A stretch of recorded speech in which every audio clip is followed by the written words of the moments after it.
San Luis de Francia. Nace en Poissy el 25 de abril de 1214 y a los 12 años, a la muerte de su padre Luis VIII, es coronado rey de los franceses bajo la regencia de su madre, la española Doña Blanca de Castilla, hija de Alfonso VIII de Castilla, y por lo tanto hermana de Doña Berenguela, madre de San Fernando de Castilla. Doña Blanca supo infundir en el infante los ideales de una vida pura e inmaculada. No olvida el inculcarle los deberes propios del oficio que había de desempeñar más tarde, pero ante todo va haciendo crecer en su alma un anhelo constante de servicio divino, de una sensible piedad cristiana y de un profundo desprecio a todo aquello que pudiera suponer en él el menor atisbo de pecado. Le decía: hijo, le venía diciendo constantemente, prefiero verte muerto que en desgracia de Dios por el pecado mortal. En 1234, y por su consejo, se une en matrimonio con la virtuosa Margarita, hija de Ramón Berenguer, conde de Provenza. Ella sería la compañera de su reinado y le ayudaría también a ir subiendo poco a poco los peldaños de la santidad. Luis, rey de Francia, es ante todo un santo cuya figura impresionaba a todos con solo su presencia. Vive en una época de grandes heroísmos cristianos, que él supo aprovechar en medios de los esplendores de la corte para ser un dechado perfecto de todas las virtudes. Tenía la noción clarísima de que el gobierno es más un deber que un derecho. En lo humano, el reinado de San Luis se tiene como uno de los más ejemplares y completos de la historia. Su obra favorita, Las Cruzadas, son una muestra de su ideal de caballero cristiano, llevado hasta las últimas consecuencias del sacrificio y de la abnegación. Exquisito en su trato, este lo extiende sobre todo en sus relaciones con el Papa y con la Iglesia.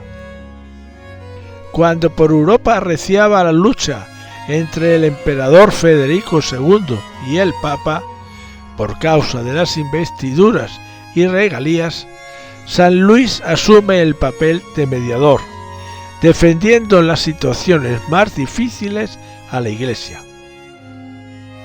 Luis de Francia fue el héroe de la cristiandad, hombre de corazón puro que embelesaría al mundo por la nobleza de su corazón, por la incomparable belleza de su carácter, un verdadero santo. Con ocasión de recibir en su palacio la corona de espinas que con su propio dinero había desempeñado del poder de los venecianos, que de este modo la habían conseguido del empobrecido emperador del imperio griego Balduino II, en 1238 la hace llevar con toda pompa a París y construye para ella en su propio palacio una esplendorosa capilla que desde entonces tomó el nombre de Capilla Santa. San Luis, que tenía pena de no amar bastante a Cristo crucificado y de no sufrir bastante por él, se muestra, cuando le llega la hora, como un magnífico soldado de su causa. Desde este momento va a vivir siempre con la vista clavada en el Santo Sepulcro y morirá murmurando: Jerusalén. Demostró en todo momento que se podía ser hijo fiel de la Iglesia y, no obstante, conservar los derechos de la monarquía. Estableció la agitada sociedad francesa y fundó como de nueva la monarquía, y su imagen brilla aún a través de los siglos. En su segunda cruzada, la peste arrasaba el campamento cristiano. Muere su hijo y muchos de sus caballeros. Y el 25, la muerte arrebataba al mismo San Luis, que como siempre se había empeñado en cuidar por sí mismo a los apestados y moribundos. Tenía entonces 56 años de edad y 40 de reinado. El cuerpo del Santo Rey fue trasladado primeramente a Sicilia y después a Francia, para ser enterrado en el Panteón de San Dionisio de París.